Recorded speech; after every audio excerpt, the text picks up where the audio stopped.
you. Thank you. But also the ranking member. Since Justice Scalia's passing, I've heard a number of my Republican colleagues, including my friend Senator Graham, this morning make reference to what is often referred to as the Biden rule in justifying their decision to deny President Obama's nominee a hearing and to keep Justice Scalia's seat vacant. This is a rule they believe then Judiciary Committee Chairman Biden laid out during a 90-minute speech. It was Biden that he gave in June of 1992. Now, then Chairman Biden did lay out a rule in that speech, but my colleagues focus on the wrong part of the speech. Because further into the speech than that which was quoted by Senator Graham, Biden said, and I quote, "If the president," and that was George H.W. Bush at the time, "consults and cooperates with the Senate or moderates his selections absent consultation, then his nominee may enjoy my support, as did Justices Kennedy and Souter." Now, Merrick Garland was a moderate selection. Indeed, in 2016, 5 days before President Obama nominated Chief Judge Garland, Senator Hatch was interviewed about the vacancy. Here's what he said, quote, "The president told me several times he's going to name a moderate to fill the vacancy, but I don't believe him. Obama could easily name Merrick Garland, who is a fine man. He probably won't do that because this appointment is about the election. So I'm pretty sure he'll name someone the Democratic base wants," unquote. But as it turns out, in recognition of the forthcoming election and the Republican Senate, President Obama did name a moderate. Now, part of what made Merrick Garland a moderate pick was the fact that he had a reputation for working with his colleagues on the D.C. Circuit to identify areas of agreement. Senator Klobuchar mentioned this. And to craft strong consensus decisions. When I met with Chief Judge Garland, I asked him how he does that. He told me that part of how he reaches consensus is by deciding a case on the narrowest grounds possible. By contrast, President Trump's nominee, Judge Gorsuch, doesn't seem quite as interested in reaching consensus or deciding cases narrowly. Also, Senator Klobuchar talked about this. Even when Judge Gorsuch agrees with the majority in a case and joins their decision, he frequently writes his own concurring opinion, setting out his own views. Judge Gorsuch has done this 31 times, including writing 2 concurring opinions to majority decisions that he himself wrote.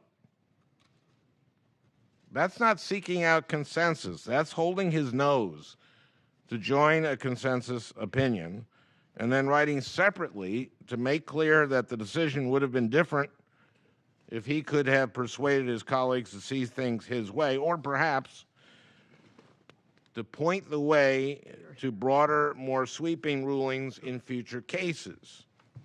That kind of thinking gives me concern, particularly in light of what President Trump and his staff have been saying about Judge Gorsuch. White House Chief of Staff Reince Priebus, along with Chief Strategist Stephen Bannon, interviewed Judge Gorsuch before he was nominated by President Trump. They later appeared before right-wing activists at CPAC and told the crowd that a Justice Gorsuch would bring about, quote, "a change of potentially 40 years of law," unquote. So that's what this is about. This isn't about finding a consensus nominee who only calls balls and strikes, a nominee like Merrick Garland. This is about confirming a nominee who will guarantee 40 years, 40 more years of 5-4 decisions favoring corporations over workers and consumers, of preventing Americans from getting access to the courts, of favoring big dark money in our election, and of giving states a permission slip to target certain people, quote, with almost surgical precision, unquote, in order to make it as difficult as possible for them to vote.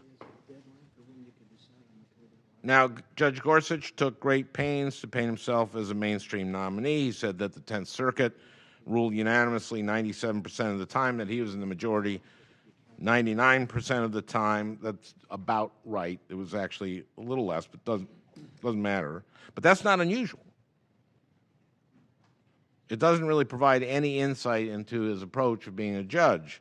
After all, courts of appeals are required to follow Supreme Court precedent, and the vast majority of the cases all over the country in courts of appeals are decided unanimously. So while some of our colleagues on the other side accuse Democrats of cherry picking when we talked about certain cases where Judge Gorsuch wrote separate concurring opinions or where he dissented, those writings offer the clearest window into his judicial philosophy. Those are the cases that show us how Judge Gorsuch really thinks, and I'm afraid that these cases only underscore a disturbing pattern of siding with corporate interests against everyday Americans. I was particularly struck by Judge Gorsuch's dissent in Trans Am trucking, because in that case he seemed to bend himself into a pretzel in order to side with a trucking company against a truck driver.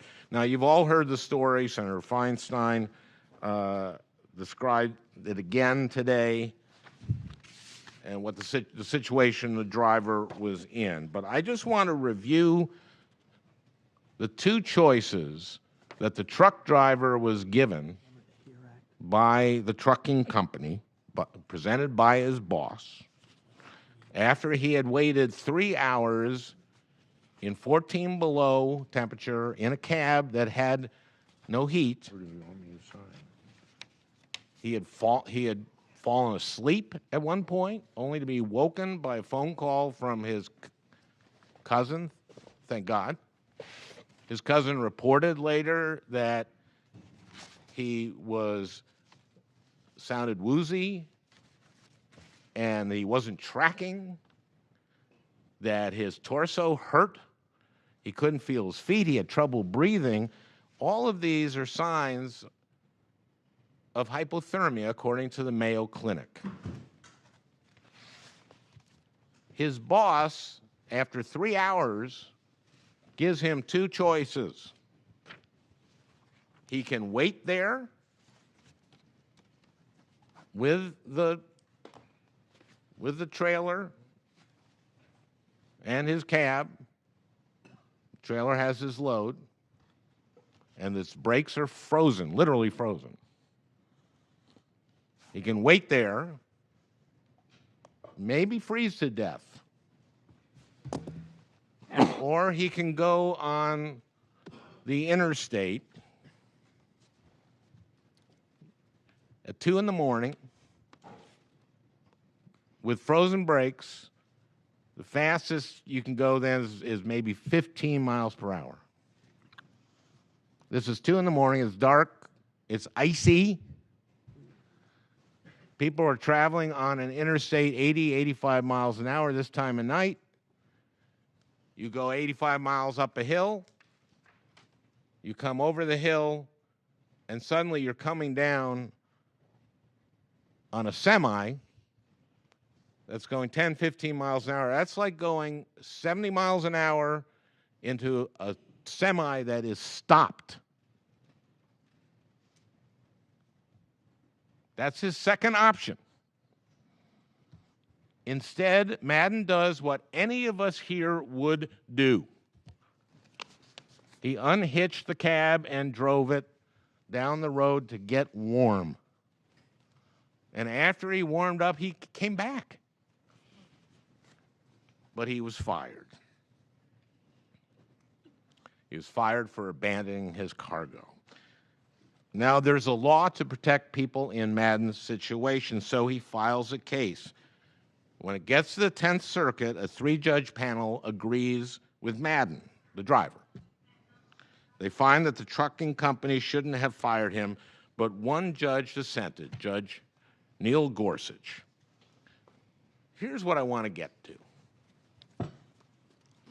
In the hearing, I asked Judge Gorsuch what he would have done if he were driving that truck. Which would you have chosen? I said. Which would you have done? And this is how Judge Gorsuch responded. Oh, Senator, I don't know what I would have done if I were in his shoes. Now, is there anyone here who had not done exactly what the driver did? I don't think so. Of course, you would unhitch the trailer and go find a place to get warm. Of course, of course. But Judge Gorsuch said he didn't know what he would have done. Is that possible?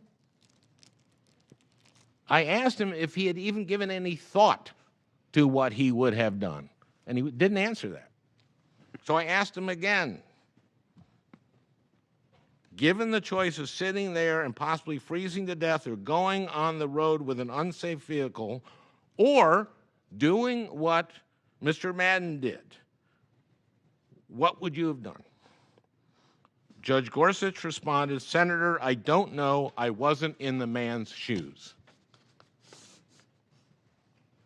Judge Gorsuch says he decides cases based on the facts and the law alone. I go to the law, he said over and over again. But so, in fact, in this case, did the majority. Here's the operable law. Quote, a person may not discharge an employee who refuses to operate a vehicle because the employee has reasonable apprehension of serious injury to the employee or the public because of the vehicle's hazardous safety or security condition, unquote. The majority ruled that the company couldn't fire the truck driver because he had refused to operate the rig, the entire rig, the entire vehicle, because it was unsafe. But Judge Gorsuch said no, by operating the cab, he was operating the vehicle. Therefore, he didn't, quote, refuse to operate a vehicle. So he ruled against the driver. Judge Gorsuch said that he made the decision by applying the plain meaning rule. I pointed out that the plain meaning rule has an exception. Quote, when using the plain meaning rule would create an absurd result, court should depart from the plain meaning. Unquote. It's absurd to say that this company was in its rights to fire him because he refused to choose between possibly dying by freezing to death or possibly killing other people by driving a semi on an interstate at 10 miles an hour at 2 in the morning. The company is fortunate that Mr. Madden made the choice that he made, because otherwise they may very well have faced a wrongful death claim, which they probably would have tried to arbitrate.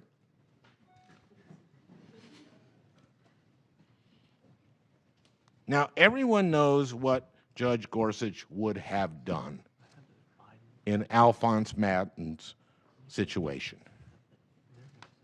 Everyone here in this room knows if Judge Gorsuch would have given an honest answer, he would have said that he would have done exactly what the driver did. Can I read it? Judge Gorsuch just didn't want to admit it. That's because there was no good answer to the question in the hearing. If Judge Gorsuch had said that he'd do the very same thing as Mr. Madden had done, that would make his dissent look every bit as absurd as it was. But if he had said, I would have done what the company told me to do, that would have told us that he has really bad judgment. Of course, he knew what he would have done. I defy any of my colleagues to come to me after this and say to me, he didn't know what he would have done. He just wasn't being honest.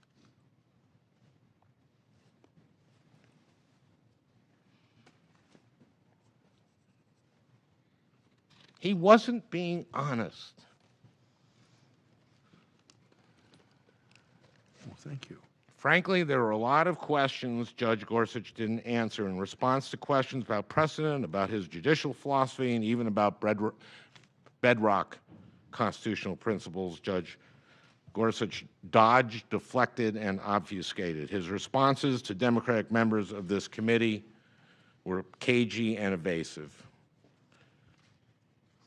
Mr. Chairman, some of our questions may have been tough, but they were all fair. Judge Gorsuch has been nominated for a lifetime appointment to the highest court in the land. So my Democratic colleagues and I take seriously our responsibility to thoroughly examine his views. That's our job. That's what our constituents expect of us. And that's the point of a hearing. And I'm disappointed that Judge Gorsuch wasn't forthcoming with his answers. In the absence of answers, we have to rely on his record, and his record is not reassuring. During his time on the 10th Circuit, Judge Gorsuch has consistently ruled in favor of powerful interests. He sided with corporations over workers, corporations over consumers, and corporations over women's health. If confirmed, Judge Gorsuch would guarantee more of the same from the Roberts Court, a court that is already inclined to side with big business more than any Supreme Court since World War II. I don't believe that's a court that our country can afford. So in light of Judge Gorsuch's record, and in the absence of sufficient answers and honest answers to questions that were posed during the hearing, I oppose his nomination. And I urge my colleagues to think about that. To think about a judge when asked a straightforward question.